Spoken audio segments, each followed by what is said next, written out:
All right, everybody. Well, welcome to Soul Forum. We are excited today because we've got a special guest with us. Sandra's here. Sandra was just on what I think of as sort of a water pilgrimage. You know, you were on a journey, and she's going to tell you a little bit about that journey today. But I also want you to talk a little bit about, like, how did you prepare yourself to go on such a big journey? Did you have like some intention? Like physical intention or emotional intention or spiritual intention? I mean, what was in your bag as you were getting ready to go pack this river? Okay, so yeah, I just got back from 22 nights on the Colorado River in the Grand Canyon and 280 miles with a group of 15 friends.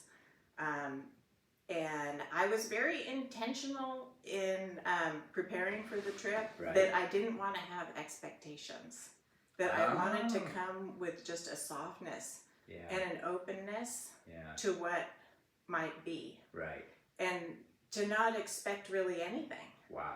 But so I was pretty trepidatious because I'm not a whitewater rafter or kayaker, so I mean, up until a couple of days before we left, I wasn't sure that I would take on the challenge. Yeah. And there were several other people on our trip that, as we got, days turned to weeks, also confessed that up until the very last minute, there were a few of us that were really not sure. I mean, this is a river.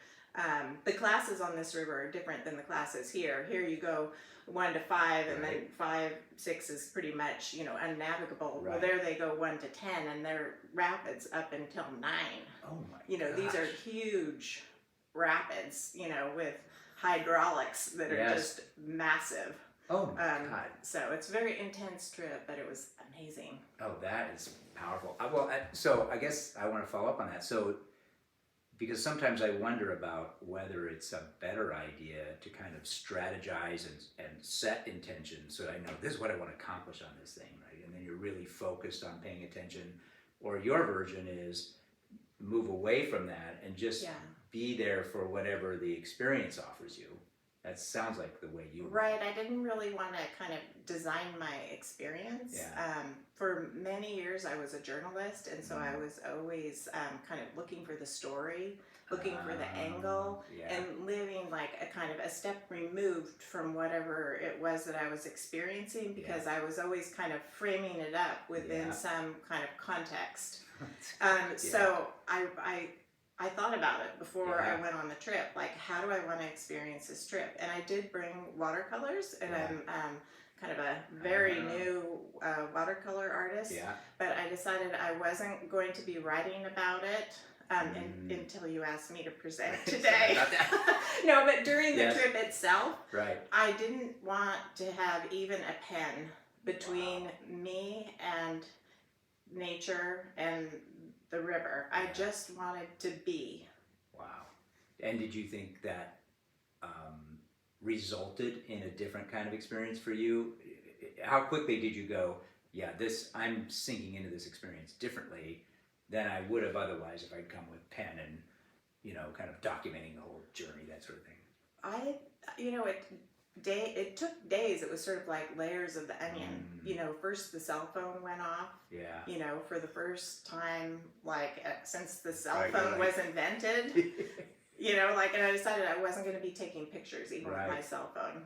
We had a Garmin device available to us, a satellite device, so that, we could put out an SOS call. But I told friends and family, don't contact me. Like, if something tragic were to happen, what would I do? I'm in the canyon. I said, I just want you to know every day through these Garmin communications that we're okay. So we were just, kind of like in this little Grand Canyon snow globe, just for 22 nights, completely removed from friends, family, digital communications. Wow. The only thing in my lifetime that is similar to this trip is when I was a teenager and I hiked the John Muir Trail. From Tuolumne Meadows to Mount Whitney. And that was a 22-day trip, 213 miles. This was 22 nights, 280 miles. But that was a number of decades ago. That's right. You've come a long way since then. Yes, Yeah, yes. yeah, yeah. Yeah, so Wow, that's amazing. And I guess so, like an onion, you just kept going.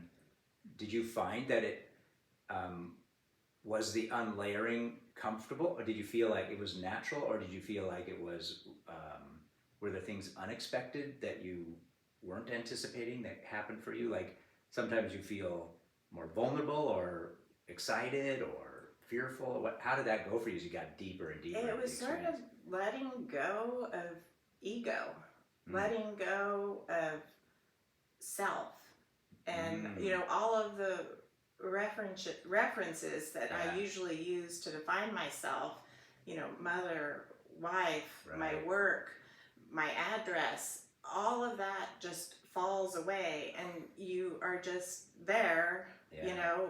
like these little snow globes, Right. just in this natural environment, Yeah. completely without attachment, beyond the group that you're Right, traveling right. with, and the natural landscape. Right. Wow. That's quite an experience, I would say. Yeah, it was life changing. I remember. I mean, that's a big word. Yeah, you asked. You're like, "Oh, how was your trip to the Yeah. Grand Canyon?" And Life. I was sort of speechless. Like, it was amazing. Yes. It was life changing. And then you said, "Well, how about you share Yeah. about your trip?" Gulp. Like, Yeah, how do exactly. you put something life I was going to say how. amazing into words? That was my next question, right? How do you begin to onboard that level of awareness that you got in that experience, right? There's parts of that you want to hang on to, I would think, and you don't want them to fade, or you want to work on them, or they want to land somewhere Right. where you're like want to tend to them like a little gardener. Mhm. You know, how are you doing that, or what is happening with you around that? Yeah, I'm putting in practices to kind of quiet the static in my life, but I still have, so many personal and professional connections. Yeah. That mostly I'm just holding on to the feeling, of how it is, to be in nature. Yeah. And just completely kind of letting go Yeah. to that experience of being immersed Yeah. in nature. I won't be able to recreate that in Right, my right, daily right. life, but it kind of brings a heightened awareness of all of the static that we have in our lives, and a desire to quiet Yeah. as much as possible that Yeah. static. That's fascinating. So you hear, in a sense, you hear the river for this long and the immersion in nature, and then you come back to this environment, and the buzz of that has a different resonance now. It sounds like it's like I'm more sensitive. whoa. Yeah, Yeah. much more sensitive Yeah. to it. I mean, falling asleep, with a tent with, just kind of a open top, and, looking at all the beautiful stars framed Yeah, within the ragged edges of the canyon, night upon night. It's like, I don't want to get back into my Netflix habit. Right. You know? That's a great line. Yeah, like we all, yeah. And usually I wake up in the morning, here in Lafayette, and I'm like, Alexa, play flash news briefing. Right, yeah. The journalist in me wants to kind of keep my Yeah. finger on the pulse of what's going on. But, after all those days. Look, you said Alexa, and she started talking. Did she really? After all of those Yeah. days, I came back, and certainly things had moved a little bit in the news cycle, but it was really kind of more of the same, and all of the dynamics that were rolling before I left Right. had continued on just fine without me. Well, I hope you can retain some, what would you call it, like ritual or pattern that allows you to, it sounds like almost tap into, if you can still feel the feeling, how do you kind of hold on to that feeling as a centering place, rather than getting lost so quickly? I can't resonate with that. I've never done that long. That was one of the things I was fascinated about your trip, is that you were gone a long time. But you backpack. But I done and hike, backpacking, and- right? So I have that feeling of like day 5 when you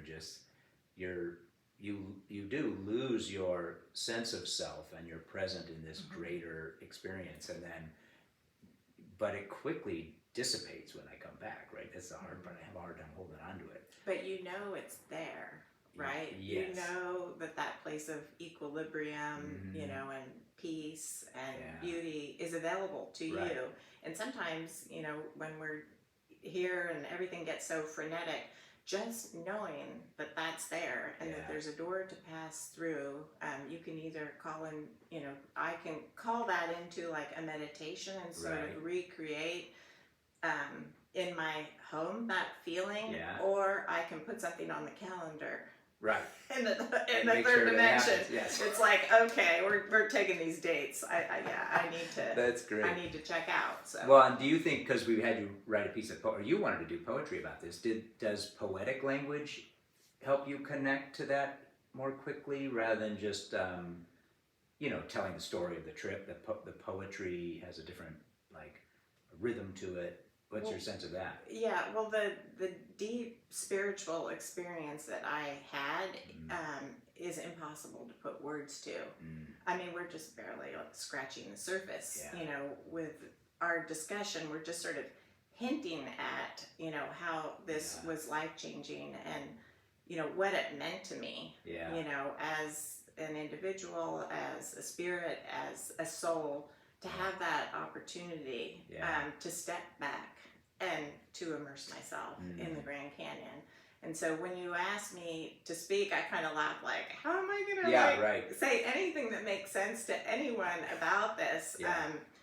And I thought, one way I could do that is to write a poem. Yeah. And I think that that might make it clearest, for our community to kind of get a glimpse into how and why it was such a powerful experience, and then hopefully also remind individuals of similar experiences that they may have had in their own lives. Yeah, that's a good insight to help them tap into those places again for themselves. Yes. Why do you think it is? This is sort of a sidebar, but I've noticed that too. Everybody I talk to about kind of the deepest stirrings of their soul or their most authentic self, they always run into a language problem. They stop and they can't. It's like it's beyond words, and which strikes me as odd since we're sort of creatures that have mastered, having a kind of a language as a way of wrapping the world up, right, in a way to describe it or articulate, but we can't seem to do it with this kind of thing. But yeah, language is, above the neck. Yeah. Right? Yeah. Maybe that's it. It's all happening up here. And what I'm going to be describing in the poem is, a felt sense. It's not my brain, that is connecting with nature. It's something that's not connected to my capacity to articulate and to verbalize. Right. It's ineffable. It's just beyond my brain's reach because it has nothing to do with my brain. Yeah. Okay. Well, I don't know. I literally have no words for this, but no, I think it's awesome because I operate mostly out of my head. I don't think I intuit as deeply as other people, but I hear you. There's some things that hit you in a way that it's not a language event, and a lot of stuff is a language event for me because I love to play with language.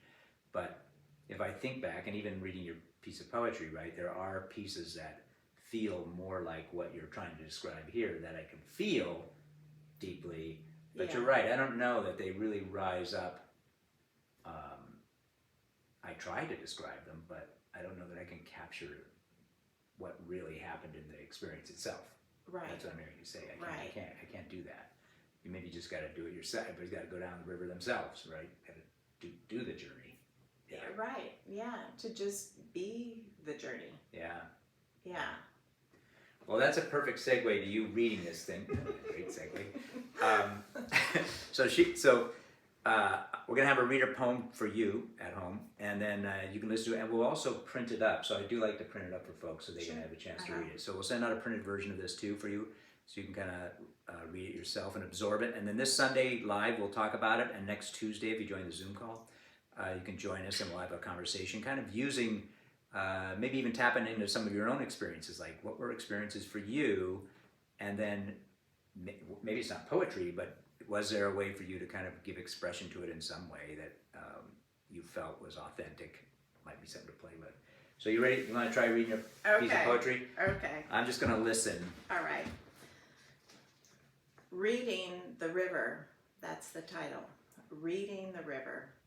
I read your slick tongue, beckoning me to enter, inviting my kayak's bow to slip into hydraulics below.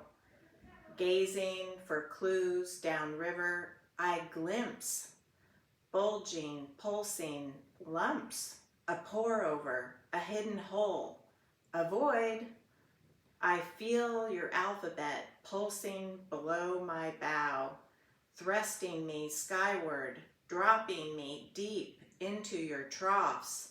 A kinetic braille reverberates through every molecule in my body. I'm sounding out, stroke by stroke, what's happening immediately all around me, just only now and always before. Your silty waters convey a sedimentary story of eons unearthed, salty inland seas, colliding tectonic plates, molten lava. You, Colorado River, buoyantly eroding me, now here, too timeless, forever. The aquatic letters of your language flow under, challenging me to puzzle jagged river consonants. Watch out, rock! Dodging gape-mouthed vowels, hole! Teeing up to chains of waves, tossing, twisting in a spinning boil. Hey, what's down there? Suddenly, I'm inside. Fierce hydraulics engulf every fiber of my attention, stroke by stroke. There's nowhere else but now. Here I go, down, down, deep into the river, an infinitesimal speck of human silt, grandly flushing through your majestic canyon like billions before. That is awesome. I love this thing. So let that one soak in for a bit, literally. Let me ask you a couple questions about this, because a couple things came up for me on this one that were just so powerful. Number one, that you probably had moments in this that were, or pieces of this piece of poetry that resonated more closely, but one of the things that came up was time. You had a lot of time. Time seemed super fluid in here. Like it wasn't, talk about that. All your time was like here, now, too, timeless, forever. I mean, you were jumping all over in time. What was that? What was happening that came up for you? Well, I mean, when you're in the canyon and you're not using a watch and you're totally disconnected, I mean, you have the sun rising, and I was there in October and into beginning of November, and so it would start to get light around 6:30, and then the sun would be going down past the rim of the canyon, like at 2:30 or 3 in the afternoon. So we'd need to get dinner going because it would be dark by like 6. Wow. So there was that time, the daily rhythm of time, but in terms of the eons of history that we were witnessing, the layers of the sedimentary rock and the volcanic rock and the river, carving down through that canyon, over billions of years. When you're there, you just feel kind of cast adrift in time, and that you could be there at any time, and there's a permanence to the river, and that it has been flowing, similarly carving deeper and deeper, and it continues on even though I'm not there, and yet there's an impermanence, because in each moment that I'm on the river, as soon as that moment happens, it's past. And no moment, no wave nothing that I encountered will ever be repeated again. Right, yeah. And so you have, the permanence and the impermanence meeting together, and this blurring of past, present, and future. Yeah, that is odd. Well, that certainly came out in the way in which you captured the poem. And I love the way it ended with the,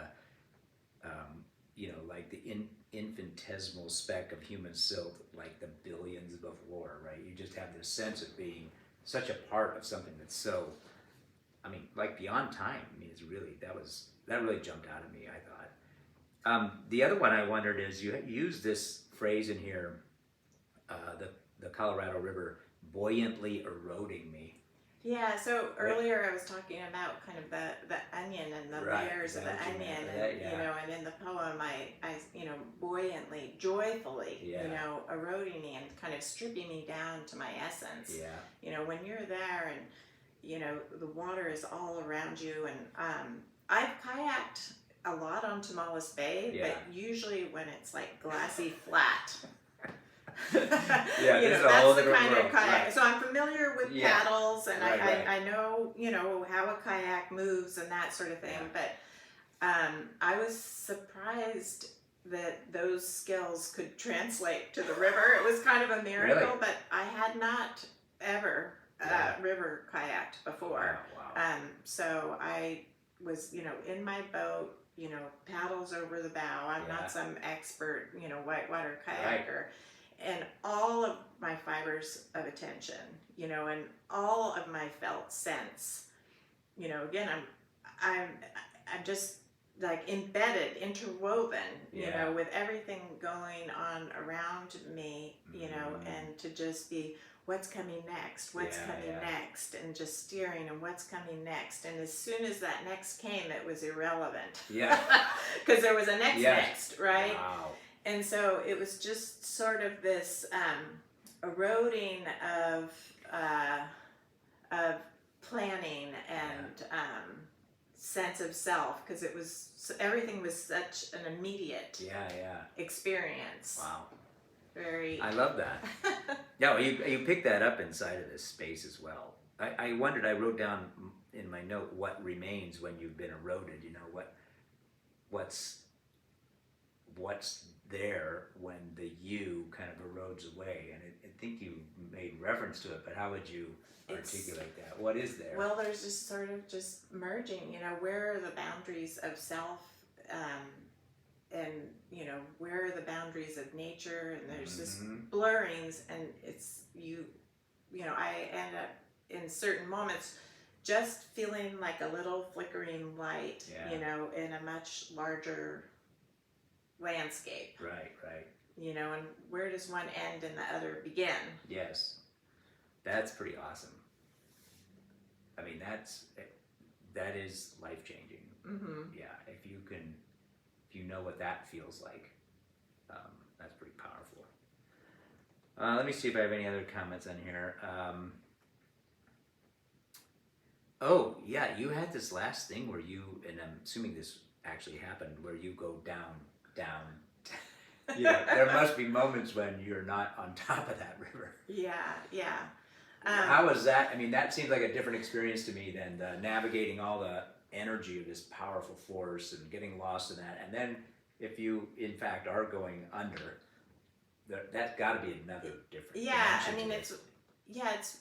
It's one thing to like topple over and then pop back up and climb in your boat, or be bobbing along the surface, with my helmet and my life jacket, and my wetsuit on, and my boat down the river, and like, hey, could somebody rescue me?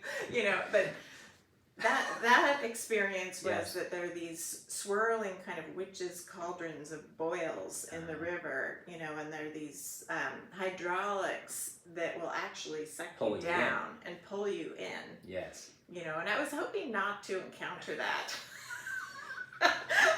But there was a little incident that happened. Clearly you went down, and it wasn't. So I had gotten out of my boat, and and I was actually right next to the raft these were oars rafts that we were going down, and I was ready to take a break. Yes. Because I was like, I toppled out and discombobulated. Yes. And so I was like, okay, I'm ready to be pulled in the boat, Yeah. and we were getting the kayak up in the back of the boat, and all of a sudden, this swirling kind of vortex, Right. witch's cauldron, it just Oh took my me God. down Oh my God. into the river. And I was like, man, did not expect that. Yes. Because I had a life jacket on and everything. Now, Right, and could still overcome the buoyancy of the life jacket. yeah, it just pulled me down, and it pulled me under the 18-foot raft, and then fortunately popped me back up on the other side. Oh my God.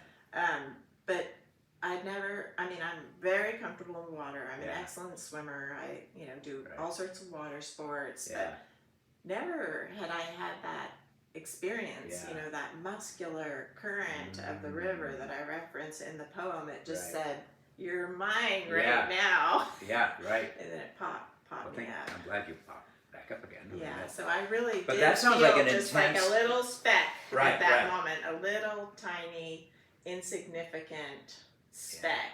Yeah. Yeah, you don't really, the river doesn't know you as you. No. It's just doing its river thing, and you're there. Well said, yeah. and I'm there. Yeah. I'm in. I love that, because I think sometimes I wonder if we, how much time we're getting close. This is good. We almost go 30 minutes. That maybe all this work we do to construct kind of a spiritual path, I'm guilty of it because I get paid to do it too, is almost like folly, because the actual experience of life is so much like it doesn't like pay attention to you, right? Like you had the life jacket on. I'm navigating river, right? I'm thinking metaphorically, and this is how I'm navigating river, and then river just goes and it says, you're just a part of, I don't know what you don't. It's not like you don't matter, but we are one. Yeah, maybe that's it. You can't. You're not controlling river, really. You're just in it. I don't know. There is no other. Yeah, maybe that's it. It's just this kind of merging at some point. Yeah, and you felt that on that experience. Sounds like. Yeah, there was no way for me to conquer the river. Right, right. The more I could just be in the river with the river.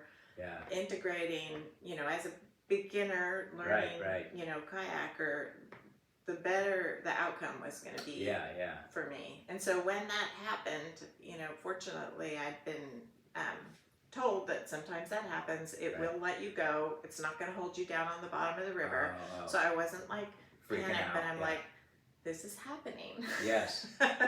And you just kind of have to relax and trust in the process. Right. And then it did spit me out. But Yes. I thought, I thought this was something I'd just be warned about, and it wouldn't actually happen. And it sounds very. It wasn't that traumatic, actually. Yeah, it doesn't sound like it, but it sounds like it had a birthing quality to it. It had this little draws you deep in and then lifts you back up again. It had that kind of energy to it. Yeah. And maybe it didn't last long enough for you to get into panic mode. No, I didn't feel panicky. I just felt like, I don't want to repeat that. Yeah. Yeah, I know that much. Oh, that's good. All right. Well, so thank you for being willing to hang out with everybody and share your story and your poetry. Thank you for inviting me, and I wasn't sure how I would be able to put words to the experience, but I think the poem is a good starting point to open a discussion with everyone about their own experiences in nature, and there may be either physical aspects of what I describe in the poem that resonate with people, because a lot of people do like to interact in a physical way with nature. Yeah, absolutely. Or more, metaphorical, the language of the river, and giving words to the voiceless, or the impermanence, or they're hopefully themes that get people thinking. Right, percolating. Well, and I'm surprised that because you were a journalist, that you obviously played with words a lot, so that feels like comfortable landscape for you to operate in. And I think your poetry shows it. You should keep going on that stuff. Well, thanks. I haven't written anything in decades, but well, it was very fun to be challenged to do it. Well, yeah, I could tell. All right. Well, thanks everybody. Thanks for being here. We'll see you all on Thank you. Sunday. Thank you.